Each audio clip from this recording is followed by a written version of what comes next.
നമ്മൾ വെറുതെ ഇങ്ങനെ ബോറടിച്ചിരിക്കുമ്പോ ഒറ്റ മൈൻഡിൽ കൊടൈക്കനാൽ പോയാലോ എന്നൊന്ന് പ്ലാൻ ബാക്കിയൊക്കെ സെറ്റ് ആയിക്കണം. പക്ഷേ ഈ വധൂരിന്റെ വാപ്പ പെരയുന്നു വിടുന്നു. ഇന്ത്യ ചങ്ങായാണെങ്കിൽ കാളെ പറ്റാ മതി കയറിട്ടാ മതി പറഞ്ഞമാതിരി ഓനെ ഓരോ കീസിയും പിടിച്ച് വരുന്നു. ഇവിടെ എത്തിയപ്പോൾ മാവാവോ ഓനെ പെരയുന്നു വിടാത്ത കാര്യം അറിയാം. ഈ വധൂരിന്റെ പേരത്തെ കാര്യം ഒരു കണക്കിന് ശരിയാക്കിയപ്പോൾ അടുത്ത പ്രശ്നം ഇവന്റെ പെണ്ണുങ്ങൾ ഇപ്പഴത്തെ പ്രസവിച്ചിട്ടുള്ളേ. അപ്പൊ ഓന്റെ പേരിന്ന് ഓന്റെ മീൻ വിടണില്ലോ. എന്നിട്ട് വാണിയങ്ങളത്തൊക്കെ മൂരിനെ വാങ്ങാനാ പറഞ്ഞാണ്ട് മുങ്ങിക്കാണ്. പാലക്കാട് എത്തിയപ്പോ ഒന്ന് മൂടാക്കാൻ വേണ്ടിട്ട് ഓരോ ചായണ്ട് കൂടി. നിങ്ങളിപ്പോ വിചാരിക്കണ്ടാവും കൊടൈക്കനാലാ എന്ന് പറഞ്ഞിട്ട് അതിരപ്പള്ളി വള്ളച്ചാട്ടത്ത് കാണാലോ ബൈക്ക് സംഭവം കൊടൈക്കനാലിന് അതിന്റെ ചങ്ങായി മൂത്രയിച്ചാണ്. അങ്ങനെ നമ്മൾ പ്രോപ്പർട്ടിയിൽ എത്തിക്കാണ്ടാണ് കടന്നു. രാവിലെ നീച്ചിടന്നെ ഏതോ എഞ്ചിൻ പണി വന്ന വണ്ടിന്റെ സൗണ്ട് ഇട്ടും കണ്ട.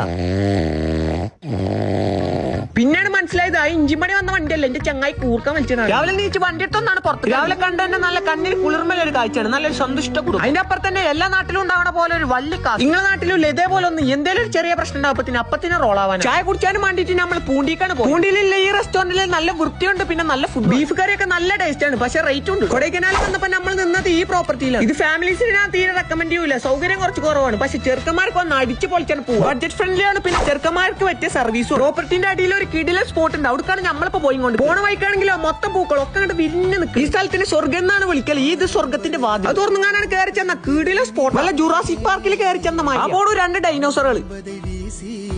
ബാക്കി നാളെ.